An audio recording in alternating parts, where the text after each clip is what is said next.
Já estamos de volta e nesse bloco a gente fala sobre clareamento dental e recebe um especialista nesse assunto. Com muito carinho a gente recebe aqui o Dr. Rafael Beolk, dentista especialista em odontologia estética. Dr. Rafael, seja muito bem-vindo, boa tarde. Obrigada pela gentileza da presença. Eu que agradeço, Tati, é um prazer estar aqui. Boa tarde para você, boa tarde para os telespectadores também. Hoje a gente vai falar sobre o nosso cartão de visita, né? O nosso sorriso. E quando a gente fala em sorriso, muita gente tem vários questionamentos e dúvidas sobre o clareamento dental. Afinal de contas, qualquer pessoa pode fazer clareamento dental, doutor?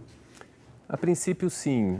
Existem algumas contraindicações, então é sempre importante a gente ver. A princípio, todos são candidatos, mas existem contraindicações. Por então, exemplo?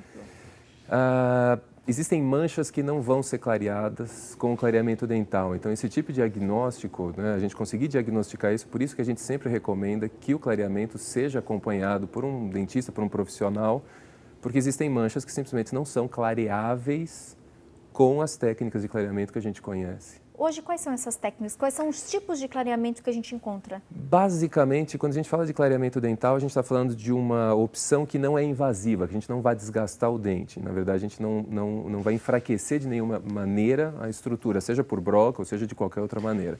Então, basicamente, o clareamento dental hoje ele é à base de peróxidos. Vamos fazer uma comparação simples à água oxigenada. Não é, mas é prima da água oxigenada. Parente. Parente, é um parente da água oxigenada. Então a gente vai ter diferentes concentrações, mais fortes, mais fracas. A gente vai ter basicamente, dividindo de maneira bem simples, duas técnicas. Uma que a gente faz em consultório, uma que a gente pede para o paciente fazer em casa. Existem manchas que vão responder a isso, existem outras que não vão responder a isso, ou que não vão responder tão bem, ou que a aplicação não vai ser externa, vai ser interna. Então, a priori, sim, todos são candidatos, mas é importante diagnosticar para saber qual tipo de clareamento, qual técnica, qual produto, que concentração, como vai ser aplicado. Geralmente esse clareamento, esse procedimento, ele vai durar quanto tempo, doutor? Uma pessoa que vai buscar esse processo, né? Em quanto tempo ela vai conseguir aí um sorriso mais claro? Eu costumo dizer que é o seguinte, existem duas maneiras. Se a pessoa tem pressa, a gente consegue fazer rápido, mas em geral os resultados ou tendem a não ser totais, ou tendem a durar menos tempo. A gente consegue fazer rápido, de hoje para amanhã, mas em geral não dura tanto tempo. Outra técnica, ela leva um tempinho um pouquinho maior. Vamos dizer, a maior parte da população, 1 a 2 semanas, 2 a 3 semanas. Essa tende a durar bem mais tempo e tende também a gente atingir um resultado mais bacana, mais claro também. Doutor, o que acontece com os nossos dentes? Que eles vão né, escurecendo. A gente percebe, às vezes, em algumas pessoas, um dente mais amarelado, em outras, nem tanto. Ou, às vezes, na mesma boca, né, no mesmo sorriso, a gente percebe dentes mais claros, ou dentes, em alguns dentes, né, levemente mais amarelado. Vamos colocar assim, o dente, como olho, tende a ter uma cor particular. Então, pessoas vão ter dentes mais escuros e dentes mais claros, por natureza, como cor de olho. Além disso, à medida que a gente envelhece, o dente vai sofrendo mudanças também. Então, ele também vai envelhecendo. Lembrar que o dente é feito de esmalte por fora, dentina por dentro. O esmalte sofre mudanças, a dentina sofre mudanças e os dois, a tendência, de maneira distinta, o que acontece com um, o que acontece com o outro, mas de maneira distinta, as duas estruturas, tanto o esmalte quanto a dentina, tendem a escurecer. Então, são duas coisas. O processo de envelhecimento tende a escurecer um pouco, muitos dos casos isso é reversível, e a própria cor natural do dente. Existem patologias também, existem situações que podem escurecer o dente também. Quando a gente pega uma mesma pessoa, ela tem dentes de diferentes cores, em geral a gente tem algum histórico aí, ou porque um dente tem um canal tratado, ou porque aquele dente sofreu um trauma, né, uma queda, uma batida quando a pessoa era pequena, ou aquele dente está restaurado e a restauração não está copiando direitinho a cor dos dentes. Então, isso quando a gente fala de uma pessoa só, né, quando você tem diferentes cores na mesma pessoa. Mas lembrar que a tendência é o dente escurecendo com o tempo. Quando a gente faz esse processo de clareamento dental, eu vou deixar o meu dente com a cor original dele? Digamos assim, é correto dizer isso, doutor? A cor dos dentes que eu tinha na infância ou não? A gente tende, é como se fosse uma maquininha do tempo. A ideia é a gente conseguir trazer para uma cor mais próxima. Na verdade, o que o clareamento dental vai fazer? E isso é para a maior parte da população. O mais importante, o que mais escurece um dente? É o processo de envelhecimento? Também, mas não acho que é o principal. O principal é o que a gente consome. Então, bebidas, o café, o chocolate, o vinho, o açaí, tudo, beterraba, também não precisa ser artificial. Então, a beterraba é natural, ela também vem a pigmentar, o molho de tomate. Então, todos esses pigmentos que estão presentes na alimentação, a maior parte da população vai ter o escurecimento devido a isso, né? Devido a essa pigmentação que está presente no nosso dia a dia, seja de bebida, seja de comida. Isso é onde o clareamento vai atuar melhor, né? Isso falando de uma maneira genérica, esses são os casos em que a gente consegue ótimos resultados. E aí é como uma maquininha do tempo, a gente vai diminuindo, a gente vai tirando esse manchamento. Porque uma pergunta boa é, mas o que a gente come consegue penetrar o dente? Consegue. Com o tempo, esses pigmentos não ficam só do lado de fora do dente, o dente não é tão blindado como a gente gostaria, esses pigmentos conseguem entrar na estrutura e ficarem capturados na estrutura do dente. E aí, nesse clareamento, a gente faz uma faxina nos interna, nossos dentes para limpar, e aí por isso que ele vai ficar mais... Exatamente. Mais... Porque assim, o que está para o lado de fora, a gente remove na profilaxia, na limpeza, o que está do lado de dentro, não. O que está do lado de dentro, você pode limpar o que você quiser com pasta, com técnicas, né, de consultório fora. A partir do momento que está do lado de dentro, aí tem que ser o clareamento. Doutor, todo mundo quer saber, fazer clareamento dental causa dor? Não deveria, não deve, e eu acho que isso é o que tem que guiar. O clareamento dental é uma técnica relativamente nova. A maneira como a gente conhece, ele é de 89, um artigo clássico que foi escrito em 89, Haywood Heyman. E se dizia normalmente, né, isso até pouco tempo se diz, olha, é um problema, é uma complicação comum, a pessoa tem que aprender a lidar, como depilação, né, vai tirar, dói um pouquinho, se falava isso do clareamento também. Mais modernamente a gente sabe que não, que é importante a gente tentar fazer e mais do que tentar é realizar um clareamento sem sensibilidade, sem nenhum tipo de dor. Então essa história de que o clareamento também vai deixar os nossos dentes mais sensíveis, isso é mito? Não, porque pode ficar sensível se esse clareamento não for bem supervisionado. Então o segredo é procurar um bom profissional. E esse que é o ideal, esse é o ideal. Porque e se ele fazer alguma coisinha errada ou cometer ali algum excesso, a pessoa pode ficar com o dente mais sensível. Não que o dente vai ficar sensível, vamos dizer, para sempre. Mas não é o ideal, porque quando a gente fala de sensibilidade, isso é importante dizer. Por quê? Porque a pessoa não vai tolerar a dor. Muitas das pessoas estão dispostas a tolerar um pouco de dor, mas essa não é a questão. A gente não quer gerar sensibilidade, por quê? Porque essa dor significa dano, eu vou usar um termo engraçado, que é o nervinho do dente, que eu vou trocar por polpa. Tá.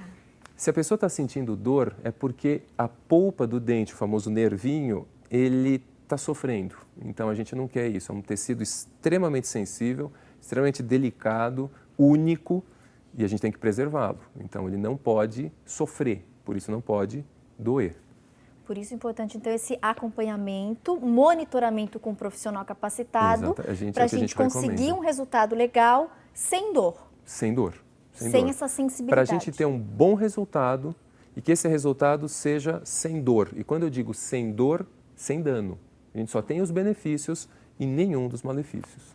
Muitas perguntinhas chegando, doutor, em relação a alguns produtos. Por exemplo, Flaviana Aguiar. Tati, gostaria de saber do dentista se há alguma alternativa de clareamento em que os dentes não fiquem sensíveis. Foi o que a gente comentou. Isso, é buscar um profissional capacitado. Por quê? Porque ele vai conseguir desenhar especificamente o tipo, qual a concentração, quanto tempo usar, em quais dentes. Então, isso esse tipo de diagnóstico, esse tipo de prescrição, vamos um pouquinho mais longe, tem que ser feito com um profissional habilitado, alguém que saiba o que esteja fazendo. Né? Juscelia Smith, gostaria de saber se tem algum método caseiro para clarear os dentes e se métodos caseiros funcionam. Vou emendar uma outra pergunta, doutor. Edilê Aparecida Drummond, clareamento caseiro com bicarbonato de sódio pode ser usado? Dá resultado? Quando eu era criança, eu ouvia essa recomendação. Isso ainda vale? O bicarbonato ele é usado, ele não vai clarear no sentido estrito da palavra a parte interna, mas ele vai agir como um abrasivo para a parte externa. mas não vai gerar um clareamento da estrutura, né? Daqueles pigmentos que conseguiram realmente entrar no dente, que estão capturados lá. O bicarbonato não vai conseguir agir nisso, então ele não vai dar um clareamento externo, ele consegue dar um clareamento externo do dente, mas não interno. Outras técnicas caseiras, os estudos que existem vários estudos sobre técnicas caseiras, estudos sérios, nenhuma técnica caseira hoje conseguiu criar um clareamento da estrutura, né? Esse clareamento é sempre um branqueamento, vamos dizer, porque é superficial, é sempre a estrutura externa, nunca a interna. Mas quando a gente está buscando o dente realmente mais claro, precisa clarear a parte interna. E até hoje só peróxidos. Esses produtos, esse peróxido que você comentou, que é é parente da água oxigenada. Isso é gente, não vamos pôr água oxigenada na boca, no dente, pelo amor de Deus. É exatamente isso que eu ia comentar. Tem um produto que é parecido, é parente da água oxigenada. É exatamente isso que eu ia comentar. Existem algumas... A gente lê na internet essas fórmulas, mas a água oxigenada em boca, ela vai trazer riscos, porque ela vai desequilibrar a microbiota, vai desequilibrar, vai matar um tipo de bactéria, vai permanecer outro. Então é perigoso. Vai agredir mucosa, vai agredir bochecha, gengiva, garganta. Então não se recomenda de jeito nenhum fazer bochecho com água oxigenada, apesar do que a internet muitas vezes diz, né? E aí o bicarbonato de sódio, então, de fato, ele vai ajudar a branquear um pouquinho os dentes, mas é algo muito superficial. Por uma limpeza. Não é uma solução do problema. Não é uma solução. Perfeito. E essas pastas de dente? Doutora, a gente vê várias marcas. É lindo o marketing também. Funciona? Para clareamento, não. Para clareamento, de novo, da estrutura interna, não. O que ela vai fazer igualzinho, ela vai fazer externamente. A gente tem dois mecanismos. Um dos mecanismos é maior abrasividade, então é como uma limpeza mais externa. E a outra são algumas que contêm dióxido de titânio, que basicamente é o talco. Então é como se o dente ficasse com um pouquinho de talco. Dá um efeito branqueador, mas não é um clareamento profundo, né? Perfeito. Doutor, mais uma perguntinha. Vamos lá. Tati, clareamento pode enfraquecer os dentes? Também não deve de maneira nenhuma. Como eu disse, os produtos específicos para isso, os melhores vão inclusive conter flúor. Então a gente faz uma aplicação tópica de flúor. À medida que você está clareando o dente, também vai se fortalecendo a estrutura dental, então não se enfraquece, né? Com bons materiais, materiais dedicados, materiais específicos para isso, no final o dente vai ficar até um pouquinho mais forte do que quando mais branco e mais forte. Mas, de novo, quando se utiliza materiais específicos para isso e sob supervisão também, né? Perfeito. Doutora, eu vi que o senhor trouxe uma boca, Você sorriso, a gente vai mostrar para ilustrar. Durante esse procedimento, desse clareamento, que pode durar então alguns dias, a pessoa tem que fazer restrição de algum alimento? Isso é algo que tem mudado. A gente ainda recomenda que sim. Por quê? Na superfície do dente, a gente tem uma película que chama película adquirida, uma película proteica, de proteínas, que vem da saliva. E os pigmentos, antes de entrarem no dente, ficam capturados nela, ficam capturados nessa película. Então, a gente pede que haja uma restrição. Está diminuindo bastante essa restrição. A tendência hoje, né, nesses 27 anos de clareamento, a tendência dos últimos anos é a gente diminuir um pouco aquela restrição. Antes era bem restritiva, então tem que cortar vinho, tem que cortar Coca-Cola, tem que cortar todo tipo de alimento que seja mais pigmentado, mas tem caído bastante. A gente tem diminuído, o que a gente tem recomendado é que não se tenha ingestão de alimento nas 2, 3 horas após a remoção da moldeira, ou a depender da técnica. Existe restrição, tem diminuído. É isso que... Então, esse clareamento através da moldeira, a gente vai aplicar o produto nessa moldeira, vou colocar ele... Exatamente. Como é que a gente faz? E vou ficar com ele. Vamos supor que esse é o nosso paciente. Tá. Para a gente fazer a técnica clássica, a técnica que a maioria dos pacientes, a gente vai prescrever para a maioria dos pacientes, a gente vai fazer uma impressão, a gente vai tirar um molde do paciente e ter uma cópia da boca dele. Com essa cópia vão ser feitas moldeiras específicas, só vão servir para aquela boca daquele paciente. O de cima só sobra em cima, só serve em cima, o de baixo só serve embaixo. Além dessa moldeira vai ser dado também o material, vai ser dado o gel. Que é esse produto que primo é o da água produto oxigenada. que é o primo da oxigenada. E aí a pessoa fica por quantas horas com ele? E aí vai depender do diagnóstico, né? Da sensibilidade, da polpa. Então, a gente vai ter desde 8 horas de uso pela noite até 30 minutos acordado. Mas depende da situação do paciente, da situação principalmente pulpar, lembrando que polpa é o nervinho do dente. Então, isso também é importante. É por isso que é muito importante. individual. É individual. Esses enxaguatórios bucais mancham os dentes, doutor? Os muito pigmentados podem vir a manchar. Então, quanto mais clarinha a cor, não que ele sozinho, 1, 2, 3 bochechos que você fizer, vai escurecer. Mas o uso contínuo, sim, né, por anos, anos, 2, 3 anos, se houver um uso contínuo, a cor for muito escura, da mesma maneira que o pigmento de uma beterraba que é natural, ou de um molho de tomate, ou de açaí, o pigmento que está contido nesse enxaguatório também pode, com o tempo, carregar o dente dessa cor, né? Perfeito. Infelizmente, nosso tempo acabou. Amei nossa conversa. Já vou fazer o convite para você voltar numa outra oportunidade. Né? Acho que dá para a gente falar mais sobre saúde bucal de maneira geral, especialmente sobre o clareamento, que acaba mesmo gerando muitas dúvidas e curiosidades aí no nosso público e também na nossa equipe aqui que participou.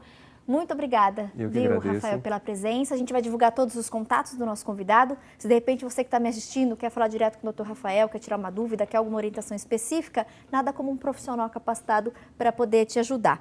Espero te encontrar em breve. Certeza e que feliz sim. ano novo. Para você também, tá? Para toda a equipe, para os nossos telespectadores. Muito obrigado pela oportunidade. Gente, delícia, né? A gente poder aprender, conhecer mais sobre diversos aí assuntos relacionados à nossa saúde, ao nosso bem-estar, ao nosso sorriso. Espero que a gente tenha ajudado de alguma maneira você que está me acompanhando agora. Vou fazer mais um intervalo rapidinho e na sequência a gente traz aí uma sugestão de artesanato bem bacana, as customizações nos panos de copa com as réguas de barrado. Eu vou e volto correndo.